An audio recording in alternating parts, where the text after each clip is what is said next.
Magandang araw po sa inyo lahat at magandang umaga kung saan po kayo naroon at magandang gabi naman kung saan po kayo na sa dako ng Pilipinas. At kagigising ko lang po at ay nakakapanglumo at nakakagigilang balita na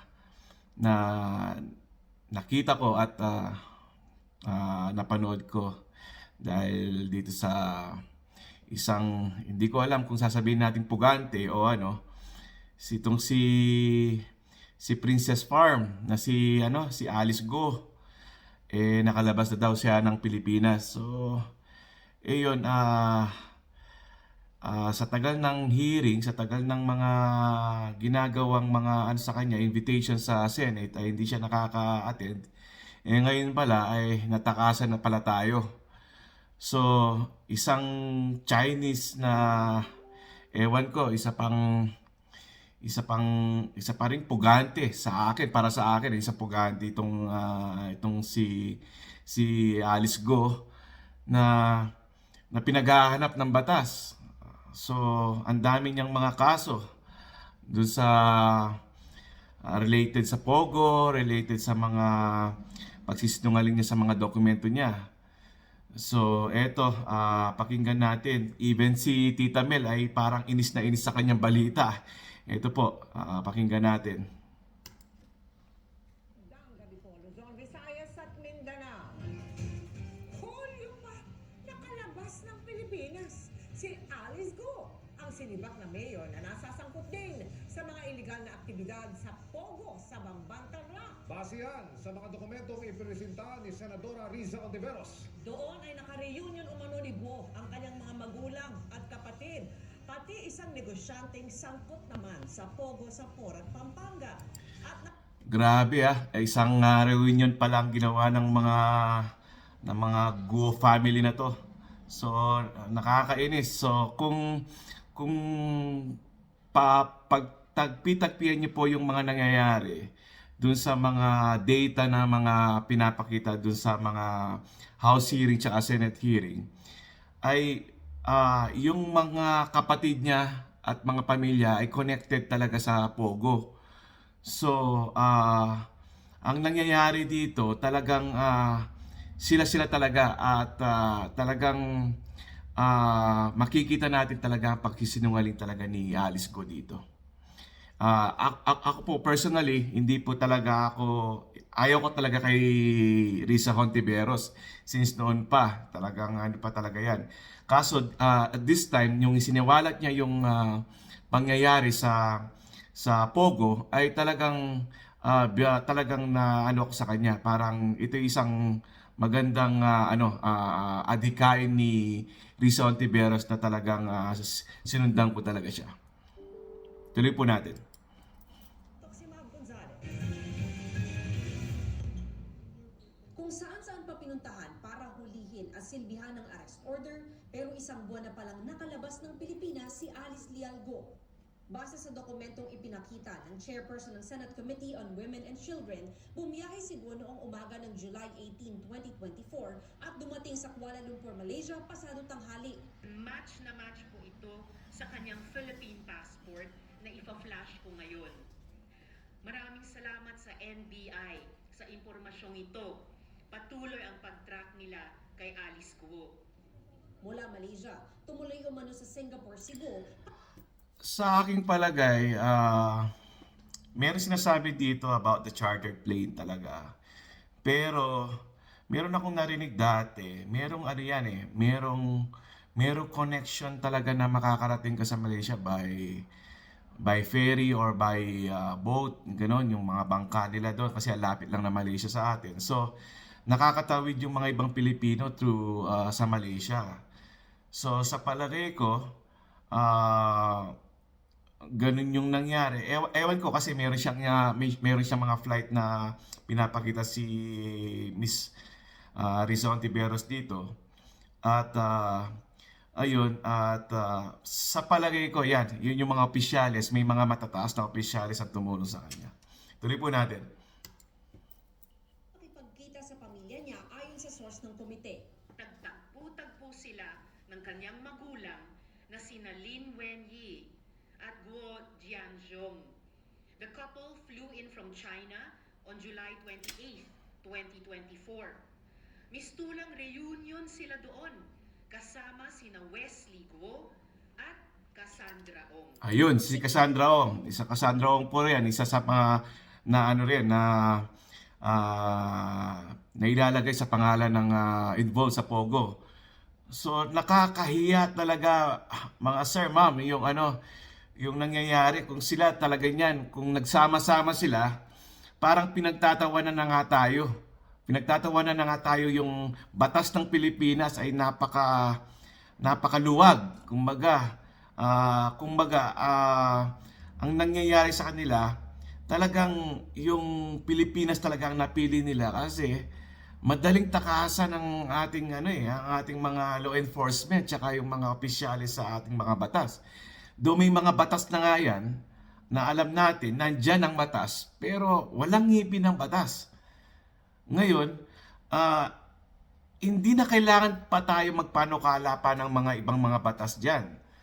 Ang mangyayari dyan ay talagang implementation, talagang kailangan. Narinig ko nga doon sa vlog ni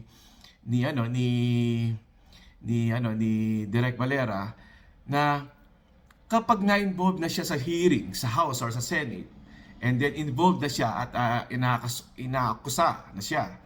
So, kailangan meron na siyang mga hold for departure talaga, or talagang nakatimbre na lahat sa ating mga sa mga airport o sa mga daungan kung saan pwedeng lumabas ng bansa.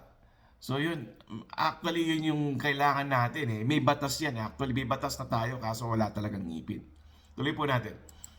Cassandra Ong ay kinokonekta naman sa ni-raid na Lucky South 99 Pogo sa Porac, Pampanga.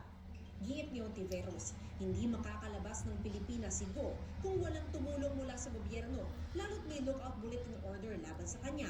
Kaya Tama po yun. Actually, sa aking palagay lang po sa aking palagay, meron talaga mataas na opisyalis, meron isang So, mga dating mga nanungkulan sa ating bansa na tumulong sa kanya na matataas na ngayon po ay wala po akong pinaparatang na mga tao o magbibigay ng mga pangalan. Pero sa kutob ko pa lang po, sa aking palagay lang po, talagang meron talagang tumulong sa kanya para makalabas ng bansa.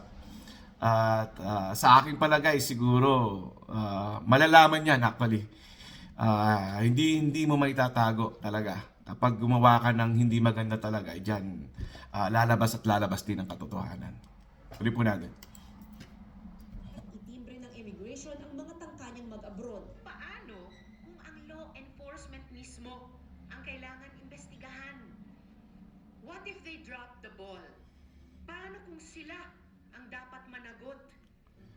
Hinala ng ilang Si Abalos dito, baka tinatamaan. So, alam ko, Sir Abalos, medyo maganda rin yung ginagawa mo sa pamahalan. Pero sa pagkakataon to, kailangan mong paliwanag kung anong mga nangyari dito. So, isa ka sa mga pwedeng imbestigahan din dito at pwedeng questionin din sa mga bagay na ito. So, parang naisan kayo ng isang Alice Go, na isang princess farm na lumaki daw sa farm. chartered flight ang sinakyan ni Go. Matitray siyang kung ano mga private plane ang lumabas o chartered plane ang lumabas that very day from the Philippines. Doon natin matatrack down at sino yung mga CIQ, Customs Immigration, Quarantine ang nag-process ng kanilang passports. If the flight number now registers to a chartered plane, then you can find out who owns the chartered plane.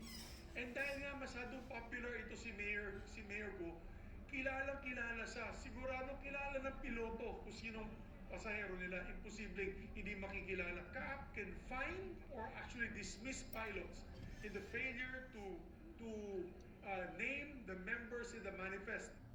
Kapansin-pansing walang larawan sa biometrics ni Go sa dokumentong nakuha ni Ontiveros. Kung i-enlarge po natin yung photo dun sa ipinakita kong slide kanina, hindi po na-capture ang image niya dun sa CCTV. So dumaan or idinaan siya sa spots na hindi mahuhuli kahit yung video image niya. Baka may nagturo sa kanya at hindi lang dito sa immigration natin, posibleng sa immigration ng iba pang ASEAN countries. Ang Tama po yun, Miss Risa Ontiveros. Actually, kapag, yun nga, kapag may mga mataas na opisyalis ang mga tumulong sa kanya ay walang imposible kahit dumaan pa yan sa backdoor ng mga immigration or inescortan ng mga matataas na opisyalis. Yan ang nangyayari. Ikaw ba naman ang isang napakamayaman mo na pwede kang magbigay ng kahit na anong halaga sa mga opisyalis na yan? For sure, talagang masisilaw at masisilaw ang mga yan. Tuloy po natin. lang umano ng Justice Department, nasa Pilipinas pasigo at walang report ang immigration na nagtangka siyang umalis. Nakapaghain pa umano si Go ng counter affidavit na pinanotaryo noong August 14 at may mga nakakita pang mga law enforcement agency pagkatapos ng July 18. Sabi ni Senador Win Gatchalian, chinek ng opisina niya ang law firm na naghain ng counter affidavit ni Go at lumalabas ngayon aniya na nagsinungaling ang abogadong nagnotaryo sa dokumento na si Attorney Elmer Galicia. Si Go Haping ay pumunta sa kanya personally on August 14, 2024. So, talaga hong may pinagloloko ho tayo dahil parang lumalabas at bumabalik at despite na meron pong arrest warrant ay hindi ho ito pinapansin. Kinukuha na namin ang pahayag. Yan po yung sinasabi ko at yan, yung isang lawyer na nag-notaryo po nung August 18 sa mga dokumento ni Alice Go ay for sure mapapatawag yan sa hearing ng Senate. At yun nga po sinasabi ko sa inyo na katawa-tawa po ang mga nangyayari. For sure sila po ay nagdidiwang buong pamilya ni Alice Go at nagtatawanan po pinagtatawanan po tayo sa mga nangyayari. Tingnan niyo po talagang natakasan niya. Ang galing po niya. Pero talaga po yung pera talaga maraming nagagawa kapag ang pera ang umiral. Ang kampo ni Go, kanyang law firm pati si Galicia, BI at Civil Aviation Authority of the Philippines o CAA pero wala pa silang tugon. Inaalam din ng Presidential Anti-Organized Crime Commission kung totoo ang impormasyon habang nakikipag-ugnayan naman ang NBI sa mga counterpart nila sa Malaysia at Singapore para beripikahin ito. Para sa GMA Integrated News, Mav Gonzalez, nakatutok, 24 oras. Ayun po, actually yung balita kay Alice Go, malamang para sa akin po, kung si Alice Go ay nagawa niya na makatakas na makalabas sa ating bansa sa Pilipinas. Sa palagay ko, walang imposible din kay Quiboloy. Kay Quiboloy na isa ding pugante, na isang mayaman din at pinoprotektahan ng mga opisyales, lalo na yan sa mga, wala akong babanggitin na pangalan pero nandyan sa Davao. Ewan ko lang kung sino yung mga taga Davao dyan na mga opisyales na pumoprotekta sa kanya. So yun lang po yung maraming magagawa, lalo na si Quiboloy dyan, na pwede rin makatakas. Malamang wala na sa KOJC sa KOJC sa poder.